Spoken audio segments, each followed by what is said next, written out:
Last lecture में 9th house तक बताया था ना हमने, अभी आज 10th 11th और 12th हाउस, 12 ही हाउस होते हैं 12 ही घर होंगे कुंडली में।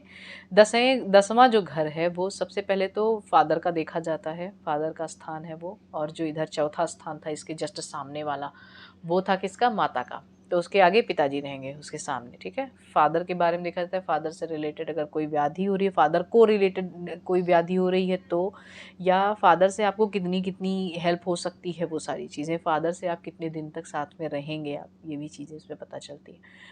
पैर, पैर वाला भाग मतलब नी के नीचे वाला भाग, घुटना भी साथ में ले लो ये भी, और पेट, ये त्वचा रोग इसमें देखा जाता है। ये सारे स्थान बता रहे हैं कि मतलब कौन कौन से ऑर्गन से बिलोंग करेगा। त्वचा रोग इसमें देखा जाएगा।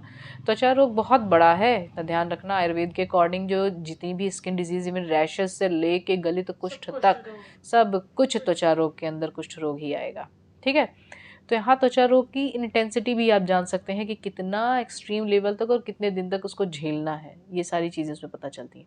इंसोम्निया, अनिद्रा जिसको कहते हैं, नींद नहीं आना, किस रीज़न से हो रही है, व्याधि के रूप में है या बिना व्याधि के रूप में टेंशन की वजह से, वो सारी चीज़ें इसमें पता चलेगी। संधिगत वात, संधिगत वात मतलब वात वृद्धि के जो के कारण जब वायु जो है संधियों में बैठ जाती है, मतलब जॉइंट्स में, छोटी बड़ी सारी जॉइंट्स में बैठ जाती हैं, तो एक्सट्रीम लेवल का पेन होता है, बोन पेन जिसको कहते हैं, उसे संधिगत वात कहेंगे, ठीक है। तो ये 10th हाउस से देखेंगे। निद्रा, आपको निद्रा कैसी आती है, निद्रा में जो सपने हैं वो कैसे आते हैं, वो सपने कितने कारगर होंगे आगे चल के वो, और एक ही निद्रा मतलब निद्रा में एक ही सपने आ रहे हैं, क्यों आ रहे हैं, किस चीज़ से आप डरेंगे, वो सारी चीज़ें इससे पता कर सकते हैं। वर्टिब्री, वर्टिब्री मतलब जो अपनी ये स्पाइन है उसमें छोटे छोटे जो डिस्क हैं उसको वर्टिब्री कहते हैं, है ना। छोटे छोटे जो बोन्स हैं उसके नीचे जो डिस्क पे टिके हुए हैं जो बोन्स हैं उसी को वर्टिब्री कहेंगे, ठीक। संधि, संधि मतलब जितनी जॉइंट्स हैं छोटी बड़ी सारी संधियाँ ये इसी से ही देखी जाएंगी, कितनी अच्छी होंगी दिखने में और इससे रिलेटेड व्याधि कितनी होंगी वो सब। नी से रिलेटेड अगर व्याधि बताई जा रही है तो घुटने से रिलेटेड व्याधियाँ बहुत सारी हैं। सबसे पहले जब पेन की बात आती है वृद्धावस्था में तो ये घुटना रख लिया है, घुटना धय लिए है, मतलब क्या होता है, मतलब घुटना एकदम जकड़ के रखा हुआ, किसी किसी को ऐसे फैल भी जाता है, यहाँ तक कि आप उसमें सर्जरी होगी कि नहीं ये भी 10th हाउस ही बताएगा, घुटना, ठीक है।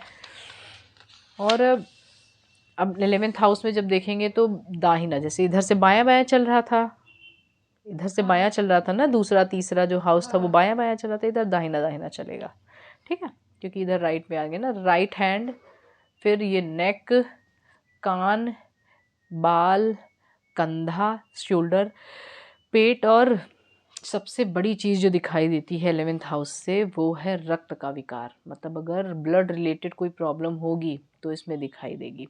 ब्लड कैंसर भी इसमें से आप डिटेक्ट कर सकते हैं कि होगा नहीं होगा, कितने लेवल तक का होगा। अब ब्लड बनना, उसका संचरण मतलब उसका सर्कुलेशन, और उसका ब्लॉकेज, और उसकी क्वालिटी क्वांटिटी सब यहाँ से आप जानेंगे। अब ब्लड के बनने में बहुत सारे ऑर्गन हैं इन्वॉल्व होते हैं, ब्लड के संचरण मतलब जो सर्कुलेशन उसमें भी सारे ऑर्गन हैं, तो ये लगभग सब, लेकिन उसमें रक्त का इन्वॉल्वमेंट कितना है जिस ऑर्गन में, वो चीज़ें 11वें हाउस से देख सकते हैं। गला मतलब नेक का रीजन, वो भी राइट साइड का सबसे ज़्यादा देखने को इसमें मिलता है। कान, कान भी सबसे मतलब राइट साइड का सबसे ज़्यादा अफेक्टेड होगा और लेफ्ट वाला कम रहता है, ठीक है। केश, बाल की जो स्थिति है, कितने घने होंगे, कब उड़ जाएंगे, रहेंगे, ये सारी चीज़ें वो 11वां हाउस देखता है। सबसे लास्ट देखेंगे जो होता है वो है आँखें दिखाएगा ये 12वें हाउस में। पैर का जो तलवा है, हाथ का जो तलवा, ये वाला सरफेस, ये वाली चीज़ है, और पैर का जो ये फुट वाला रीजन है लास्ट नीचे वाला वो, और ये हाथ, ये हाँ ठीक है। शैया सुख दिखाता है। शैया सुख मतलब क्या होता है कि आप इत्मीनान से आपको नींद आएगी कि नहीं। देखो नींद, बिस्तर सबके पास में, तो कहते नहीं बिस्तर बहुत अच्छा हो, लेकिन नींद अच्छी आनी चाहिए चाहे वो टूटे फूटे पे ही क्यों ना हो। शैया सुख का अर्थ होता है कि आपको नींद कितनी रिलैक्स्ड आने वाली है, ठीक है। तो वो कब होगा, जब आपके खर्चे कम होंगे जब वो तो जस्ट अनदर पार्ट था, लेकिन जो है खर्च भी इसी में से ही दिखता है, सैया सुख भी इसी में से ही दिखता है, तो इसलिए इसको कोरिलेट करके देख लीजिएगा कि जब खर्चे कम होते हैं तब अपने आप अच्छे से नींद आती है ना। आध्यात्मिक प्रगति आप में इसमें दिखेगी।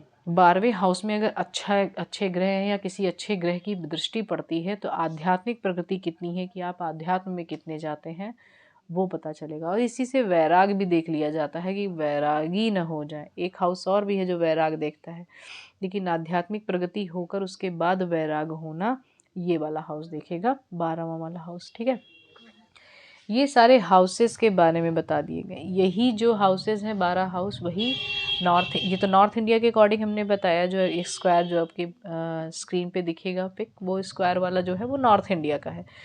साउथ इंडिया में भी जो हाउसेस हैं वो भी 12 ही हैं।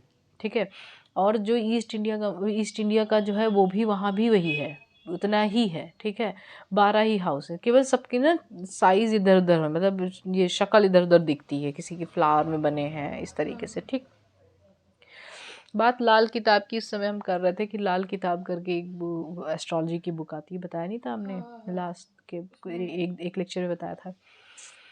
उनके हिसाब से भी 12 हाउसेज हैं, सब कुछ 12 घर कहे गए हुए हैं, कि मकान इस तरीके से बताए हुए। काफ़ी सारे उर्दू वर्ड्स उसमें यूज़ हुए हैं, और देखा जाए तो आम बोलचाल में भी हम लोग काफ़ी उर्दू वर्ड्स भी यूज़ कर लेते हैं, है ना।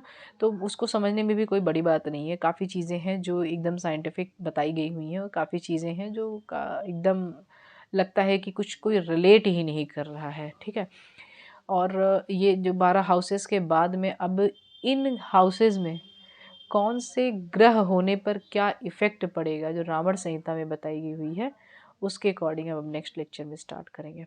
ठीक है, कि पहले हाउस में अगर सूर्य रहा तो क्या इफ़ेक्ट करेगा, अगर मंगल रहा तो, बुध रहा तो क्या क्या इफ़ेक्ट कर सकता है। मतलब जस्ट स्थिति, अभी दृष्टि उष्टि छोड़ दो, जाने दो, अभी वो तो दूर की बात है। अभी वो उस जगह पे, जैसे कुंडली में देखते हैं एक ही घर में 2-3 लोग बैठे रहते हैं, तो उनके क्या इफ़ेक्ट्स होंगे, वो सारी चीज़ें उसमें आपके प्रेडिक्शन कैसे कर सकते हैं वो दिखाएंगे। ठीक है।